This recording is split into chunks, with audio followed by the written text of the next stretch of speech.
Beleza? Bom, gente, chegamos no final do nosso estudo e do nosso conteúdo de fisiologia do sistema respiratório, tá? E aí, geralmente, a gente finaliza a parte da fisiologia, né, de qualquer órgão ou sistema, falando a respeito da regulação, né? Isso porque, durante a fisiologia, a gente entende como aquele órgão funciona, né? Como é que ele desempenha a sua atividade no corpo, e aí, na regulação, a gente vai entender como que essa atividade ela é regulada, né? Ou seja, como que a gente tem alteração de intensidade dessa atividade, né? Ora funciona mais intensamente, ora menos intenso, fica numa situação mais tranquila. Então, como é que isso acontece? E a gente vê que a nossa função ventilatória é uma função que muda muito em termos de intensidade, né? Em alguns momentos a gente ventila mais, a gente fica com a ventilação mais acelerada, mais intensa, e em outros momentos a gente fica com uma ventilação mais tranquila, mais relax. Então, nossa ventilação é um parâmetro que se altera durante todo o nosso dia, né? Todos os dias, de acordo com as diferentes atividades que a gente desempenha. Se a gente estiver sentado assistindo televisão, a gente vai estar com um padrão ventilatório mais tranquilo. Se a gente estiver caminhando, né, a gente vai estar com um padrão ventilatório mais intenso. Então, essa ventilação ela sofre alterações que é através de um processo de regulação, justamente para atender a demanda do corpo, né? Se a gente está com o corpo numa atividade física maior, isso vai requerer mais oxigênio e vai produzir mais gás carbônico, portanto a gente precisa aumentar mais o fluxo aéreo. Então a gente tem esse processo se intensificando, o processo de ventilação é intensificado.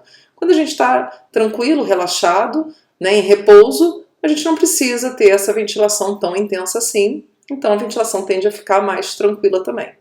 Bom, então esse processo de regulação, né, como eu estou falando, a gente chama de regulação da respiração, ele envolve justamente regular o processo ventilatório. Por isso que muitas vezes eu assim, particularmente, acho que seria mais adequado falar regulação da ventilação, porque a gente sabe que quem respira são as células, né? São as mitocôndrias celulares que utilizam o oxigênio e produzem um gás carbônico. Esse é o processo de respiração celular, né? E o sistema respiratório o que ele faz é ventilar o organismo, né? Permitir a entrada do oxigênio e a saída do gás carbônico. Bom, então esse processo de regulação, gente, ele envolve um mecanismo que a gente chama de neurogênico. Ou seja, a gente sabe que os sistemas de regulação do corpo são dois. Sistema nervoso e sistema endócrino, né? Muitos parâmetros do corpo fisiológicos são regulados por um ou pelo outro ou pelos dois juntos, que a gente chama de regulação neuroendócrina.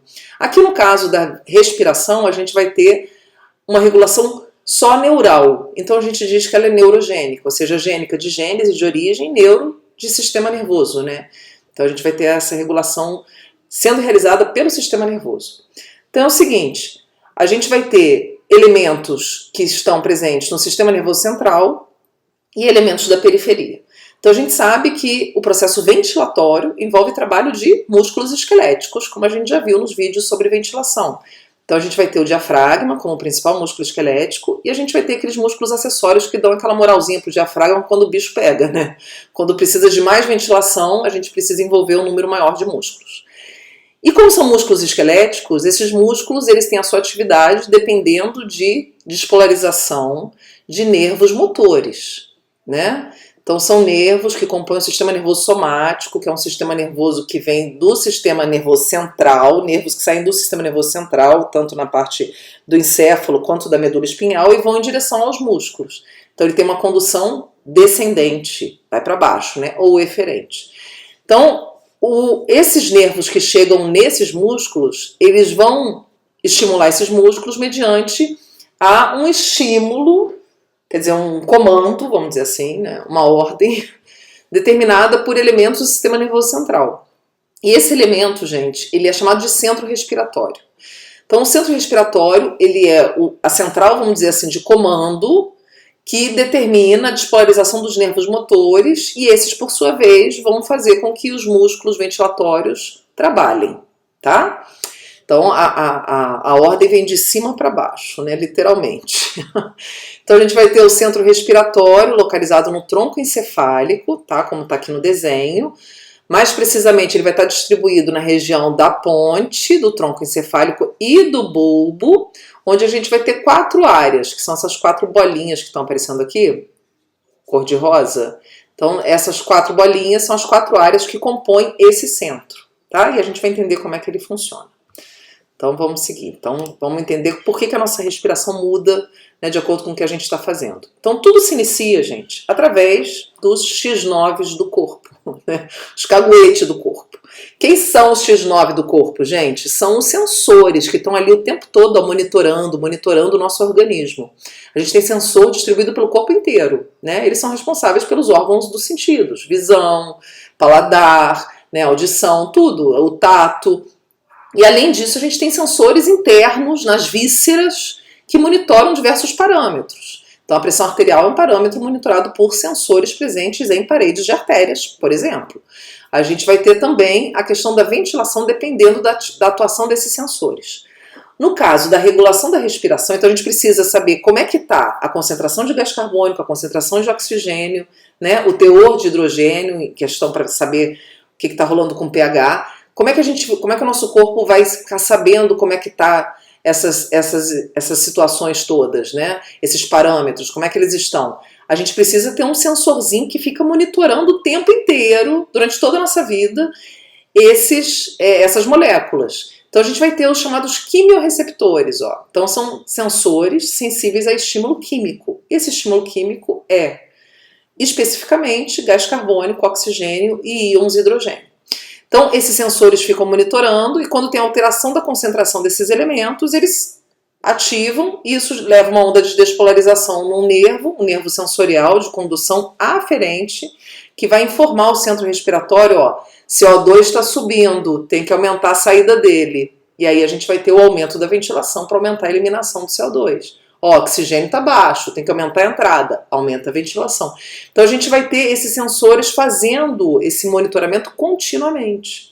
É uma gasometria arterial contínua, gente. Né? A gente tem um exame de gasometria que envolve coleta do sangue arterial e medir, botar esse sangue colocado numa máquina que mede esses elementos. E a gente tem essa máquina dentro da gente, né? Esses sensores.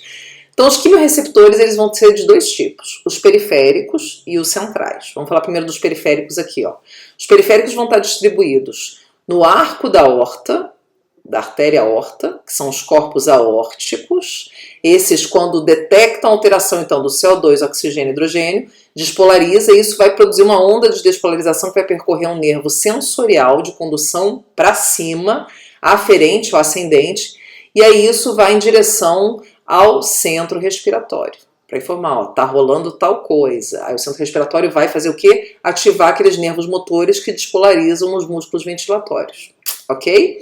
Aqui a mesma coisa a gente vai ter também na bifurcação das carótidas, os corpos carotídeos, que são esses sensores, é um complexo de sensor, tá? De um formato nodular, assim, se assemelha, segundo os livros, a uma moeda, uma moedinha, e que vão estar localizados aqui também. Então a gente vai ter tanto no arco da aorta quanto na bifurcação das artérias carótidas comuns, né, que se bifurcam em carótida interna e carótida externa. Bem nesse ponto a gente vai ter também quimiorreceptores, sensíveis aos estímulos químicos, como já diz o nome, que são precisamente as moléculas gasosas. E aí aqui a gente vai ter também uma onda de despolarização, percorrendo primeiro um nervo chamado nervo de Ehring e depois o nervo aqui, eles comunicam com o nervo chamado glossofaríngeo, que finalmente chega no centro respiratório. Né? Do corpo aórtico é um nervo chamado nervo vago, mas não é aquele vago parasimpático, é um vago sensorial. Então eles se comunicam com o centro respiratório e informam, tá rolando isso, tá rolando aquilo, tem que mexer com a ventilação, tá? Basicamente isso aí. Então os estímulos químicos, já falei para vocês, vão ser necessariamente a pressão arterial, ó, esse P de pressão, o Azinho arterial. Por que arterial? Porque os sensores estão na parede arterial. E uma coisa importante também de pensar, por que está na parede arterial, gente? Por que não está na parede venosa? Né? Por que monitora o teor dessas moléculas no sangue arterial? Porque é o sangue que é produzido aonde? No tecido pulmonar, a partir do processo de ventilação. Então é um controle de qualidade, vamos dizer assim. Né? Vamos analisar como é que está essa produção, a qualidade da produção em termos de teor de gás carbônico e oxigênio, para ver se o processo ventilatório está sendo eficiente. É basicamente isso. Então a pressão arterial de CO2, quando ela aumenta, ela ativa os quimiorreceptores periféricos. Quando a gente tem aumento da concentração de íons de hidrogênio, a gente também tem ativação desses quimiorreceptores, tá? Lembrando que o íon hidrogênio ele pode ser derivado direto do CO2, através do ácido carbônico, que é produzido a partir do CO2, mas ele também pode ser formado a partir de outros ácidos. Então, ácido lático, por exemplo, corpos cetônicos. Então, a gente tem, por exemplo, o indivíduo que tem diabetes, se ele está sofrendo uma cetoacidose diabética, ele tende a apresentar o aumento do hidrogênio. E, consequentemente, como é que a gente vê esse indivíduo ventilando? De forma muito intensa e ofegante, por conta desse hidrogênio que está a mais, tá? Ele não necessariamente vai ter o CO2 aumentado. Então, é a chamada acidose metabólica, né? É quando esse hidrogênio sobe através de outros ácidos que não o CO2. Tá bom? Tem vídeo aqui no canal falando a respeito de regulação de pH, de distúrbios de pH, né, os tipos de acidose e alcalose. Então, quem quiser, só procurar aí que tem explicando tudo isso direitinho. Bom, e a gente também tem o terceiro estímulo, que é quando o oxigênio diminui, né? Então, a gente sabe. Por que são esses estímulos, gente? Porque quando a gente tem... O processo ventilatório envolve o quê? Permite a entrada do oxigênio e a saída do CO2. Então, se a ventilação está baixa, significa que a gente está tendo um CO2 que não está saindo, então ele está ficando acumulado, então ele vai aumentar, e um oxigênio que não está entrando, então ele vai diminuir. Então, quando acontece isso, o sinal, a mensagem é aumenta a ventilação, tá? Então, o centro respiratório, sempre que ele for acionado, é para produzir aumento da ventilação. A gente vai ver, todas as áreas trabalham para esse fim. Bom, o segundo tipo de quimiorreceptor que a gente vai ter são os quimiorreceptores centrais, tá? Os quimiorreceptores centrais, eles ficam próximos ao centro respiratório no tronco encefálico. Então aqui eu fiz um desenhozinho só para a gente ilustrar um pouquinho como é que isso acontece, a ativação desses quimiorreceptores. Então a gente tem aqui a barreira hematoencefálica, né? Vocês sabem que os capilares encefálicos, eles são contínuos, ou seja, a gente não tem espaço entre as células endoteliais, e isso compõe uma barreira sangue-encéfalo, né? A gente não tem fenestra, como a gente observa na maior parte dos tecidos do corpo, né? Aquele espacinho entre as células, que é a fenestra, aqui a gente não tem, é todo mundo bem grudadinho, ou seja, justa posição celular. Células justapostas, agarradinha, né? Tijolinho com tijolinho. E aí aqui tá passando sangue, tá? Aqui, interstício encefálico, o quimiorreceptor central vai estar aqui no espaço intersticial. Então, como é que o estímulo químico que está no sangue ativa o quimiorreceptor que está no interstício, né? Então, quando a gente tiver aumento da pressão arterial do gás carbônico, é essa alteração que leva à ativação do quimiorreceptor central, tá? Só que o gás carbônico não ativa diretamente o quimiorreceptor central. O que tem que acontecer? Olha só. Esse gás carbônico ele precisa atravessar a barreira e ele atravessa. Vocês sabem, o gás carbônico, as moléculas gasosas, elas têm uma habilidade de atravessar a bicamada fosfolipídica, as membranas biológicas. Então, ele atravessa facilmente essa barreira. E aí, lá no tecido, lá no interstício encefálico, o que vai acontecer com ele? Ele vai reagir com água, né? A gente sabe, o espaço intersticial é rico em água, ele vai reagir com água. E isso vai levar à formação do ácido carbônico, tá? H2CO3. Ácido carbônico se comporta como todos os ácidos, ele faz o que? Ele dissocia e libera íons de hidrogênio. Então, ele vai dissociar, liberando hidrogênio e bicarbonato, tá? Essa dissociação leva à produção desses dois elementos. E aí sim, gente, agora sim a gente tem um elemento que ativa o quimiorreceptor central, que é o íon hidrogênio. Aí o íon hidrogênio vai estimular os quimiorreceptores centrais. Esses quimiorreceptores centrais estimulam o centro respiratório, tá? Então é o seguinte, quando eu tenho aumento do CO2 no sangue, isso leva à estimulação tanto do quimiorreceptor periférico quanto do central. É esse apenas o estímulo que ativa o central. Quando aumenta o hidrogênio no sangue, eu tenho estimulação do quimiorreceptor central? Não. Por que não? Porque os íons hidrogênios, eles são polarizados, eles são ionizados, eles têm uma carga elétrica, e isso impede a passagem direta, a difusão dele através da barreira hematoencefálica. Tá?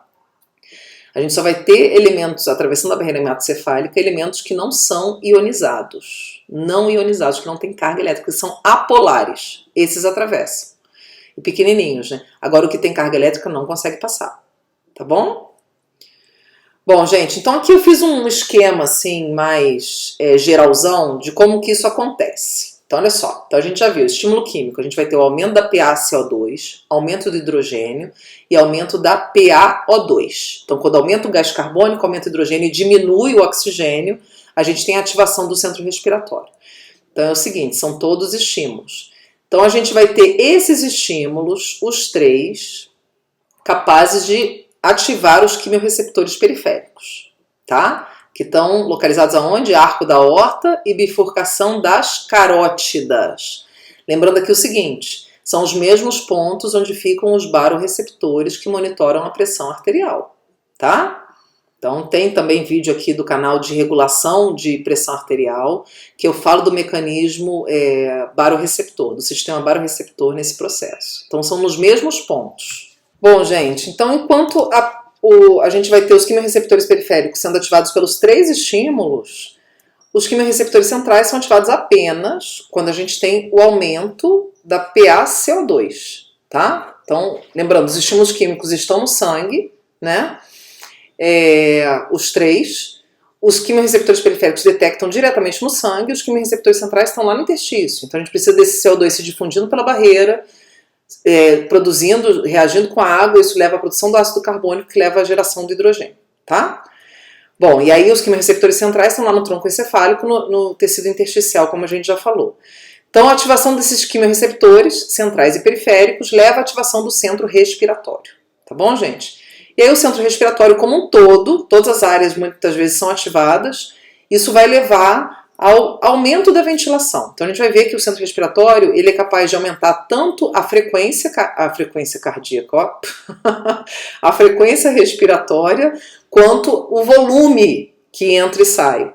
Então a gente diz que aumenta o ritmo ventilatório, né? E também aumenta a profundidade ventilatória, né? Que muitas vezes você pode ter um aumento de ritmo em situações patológicas, por exemplo, porque o indivíduo está com uma redução de profundidade, então ele aumenta o ritmo para compensar. E aí se a gente aumenta a ventilação, né, tanto frequência, lembra, a ventilação minuta é determinada pela frequência respiratória vezes o volume corrente, tá? Se a gente aumenta a ventilação, o que acontece? Vai sair mais gás carbônico, então significa que o gás carbônico diminui no sangue, redução da PaCO2. Além disso, a gente tende a diminuir o hidrogênio, porque a gente diminui o gás carbônico, né? O gás carbônico produz ácido, né? Então, diminuindo o gás carbônico, a gente diminui também o hidrogênio. E aí a gente tem também o aumento da entrada do oxigênio, portanto, a gente aumenta a concentração do oxigênio plasmática. Ou seja, a gente reverte a situação inicial, né? Isso vai produzir uma retroinibição, que a gente chama de feedback negativo, né? A gente vai ter aqui agora aqueles estímulos iniciais, eles já foram todos revertidos, o que estava para cima foi para baixo, e o que estava para baixo foi para cima, e isso inibe o próprio sistema, né? Mecanismo de feedback negativo. Bom, gente, isso aqui a gente consegue perceber facilmente, por exemplo, se a gente faz uma apneia provocada, né? Então, se você induz uma apneia, se você para de respirar, então mergulhar embaixo d'água. Entra numa piscina, mergulha, fica lá um tempo submerso. Em apneia, você não está ventilando nessa situação. Quando você volta, o que vai acontecer? Aquela ventilação ofegante, né? A pessoa respira de maneira muito intensa. Por quê, gente? Durante todo aquele momento de apneia submersa, vamos dizer assim, o que aconteceu? O corpo da gente produziu os estímulos químicos. Aumentou o gás carbônico, a pessoa não está ventilando, o gás carbônico não está saindo. Então ele vai ficando acumulado, vai subindo, vai aumentando. Isso aumenta o hidrogênio também, porque ele vai produzindo ácido carbônico, que libera o hidrogênio, e a gente vai tendo uma redução do oxigênio, porque o oxigênio está sendo consumido pelas células, né? Aquele que entrou por último. E aí ele vai tendendo a diminuir. Então tudo isso leva à formação dos estímulos que ativam os quimiorreceptores e que vai ativar o centro respiratório. Por isso chega uma hora que a gente tem que sair. Porque esse centro respiratório ele já está ativando os nervos que estão estimulando os músculos, e os músculos querem contrair, querem produzir ventilação.